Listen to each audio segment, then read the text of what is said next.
You were born nowhere special. One of millions, maybe billions. You never had parents, not really. Just VATS, training pods, and a serial number that replaced your name before you could speak. Somewhere deep in the belly of Kamino, a machine decided who you'd become. Another body in white armor. Another rifle aimed at someone else's dream. You're not chosen. You're manufactured. You never imagined being anything else. From day one, the ocean is your lullaby. Water sloshing against glass walls. Hallways lit like an operating room. The Kaminoans glide past you. Eyes like frost, voices calm as anesthesia. They don't yell. They don't need to. The lights, the sirens, the injections, like that's how they teach you obedience. You don't cry. Your vocal cords were trained not to waste noise. Fear is inefficiency, one of them says. You're 5 when you learn that affection is a programming error. Your childhood is calisthenics and simulation pods, blaster drills, zero-G exercises, formation recitations until your lungs buzz. By 8, you can strip and reassemble a blaster rifle in 6 seconds flat. By 9, your unit has lost 3 members to correction. You don't ask what that means. You know. You've learned that curiosity is disloyalty and disloyalty disappears. You start to think in targets and procedures. That's what they want. There are no birthdays, no holidays, no names written on helmets. Everyone looks and sounds like you, which means individuality feels like a glitch. When you dream in repetition. White hallways, sirens echoing, boots in sync.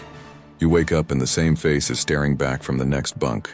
Sometimes you wonder what your laugh would sound like, if you dared to have one. Graduation day isn't a ceremony. It's a shipment.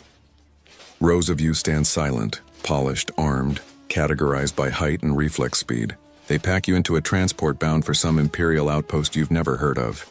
The stars outside the viewport should look beautiful, but they're static dots above a uniform existence. You realize space is infinite and somehow you feel smaller than ever. Your first deployment is on a desert planet that smells like rust and heat. You can't see through the helmet. The HUD flickers. The sand gets into everything, joints, blasters, water tubes. The armor that looked invincible in the posters chafes, pinches, suffocates. Sweat runs down your spine and has nowhere to go except into the padding. Command sends no updates. Local rebels snicker when they see you march. It's not the heroic Empire propaganda promised. It's dehydration and blindness. Blaster accuracy, forget it. The visor distorts depth. The rifle overheats every 10th shot. You're trained to shoot straight, yet your beam veers like it's embarrassed to make contact. Maybe that's intentional.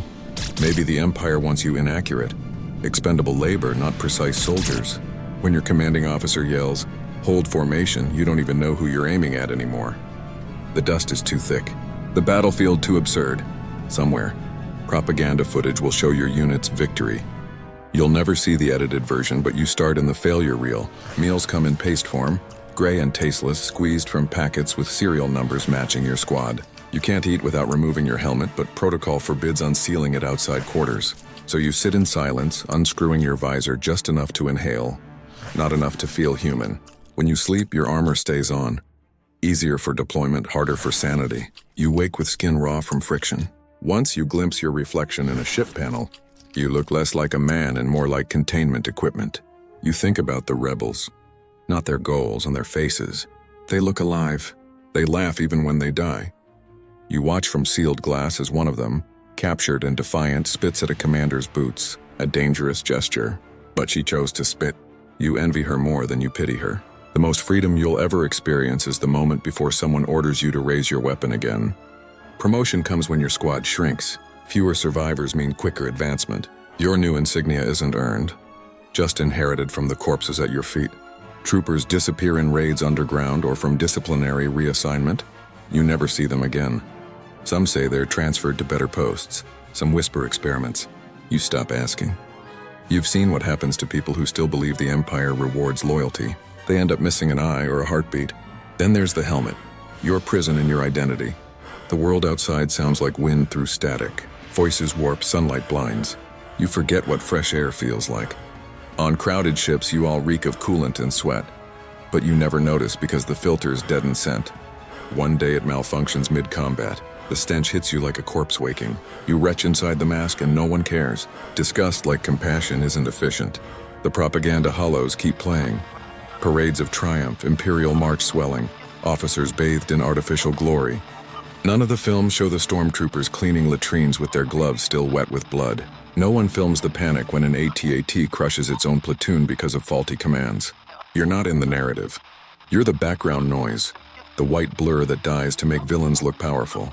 Sometimes rumors circulate about clones, the old breed, efficient, identical, obedient to a fault. You're not one of them. You're cheaper, faster, disposable. Recruits now come from voluntary service, meaning debtors, vagrants, or kidnapped frontier kids. You call yourselves brothers, but you know turnover is constant. Your name could be recycled by next week. The Empire doesn't replace you with another man. It replaces you with another number. During off-duty cycles, you scroll propaganda feeds. Holo posts show shiny stormtroopers hugging children, shaking hands with governors, standing under fireworks. You want to believe that version exists somewhere, that maybe if you obey one day you'll be one of them. But when you look around, you see haggard faces behind visors smudged with carbon, armor dull from burns. None of you were ever meant for the posters. Then come the orders that make everything blur. Fire on civilians resisting curfew. Torch the market. Eliminate smugglers. You stop hesitating because hesitation gets you court-martialed. Or worse, reassigned to waste recycling duty. The line between soldier and butcher thins until it disappears. At night, you replay each scream in your head. The helmet amplifies echo long after the battle ends. It's like living inside your conscience turned up to max volume. One day you guard a docking bay on a backwater moon. Nothing happens for hours. Then the alarms flash. Rebel boarding party. You form ranks, blasters drawn, heart performing its usual trick of pounding against biogel armor padding. Smoke fills the hall. From the haze, a shadow appears. She moves fast, blade of light cutting through the air like sunrise. You've seen her kind on wanted posters. Jedi. The word alone turns your muscles to ice. Training tells you to shoot, but training didn't account for what happens when your shot never lands. Your squad collapses around you. The last thing you see is your own reflection in the mirrored core of her saber. A white shape twitching, faceless. When you fall, you realize something. The Empire doesn't mourn its soldiers. There's no mourning protocol. Your body will be swept into debris recovery, stripped of armor for recycling, your ID number reassigned within the hour. In tomorrow's report, you'll be listed as operational loss. Efficiency achieved. But let's imagine you survive, barely. The Empire crumbles and suddenly there's no paycheck, no orders, no purpose. You remove the helmet for the first time in years. The air feels wrong, too cold. You stare at your reflection in the visor. Pale skin, scarred scalp. Eyes that don't know how to blink without permission. You're free, technically, but freedom without an identity feels like another punishment. The galaxy doesn't want ex-stormtroopers. Not rebels, not merchants, not kids selling fruit on the market.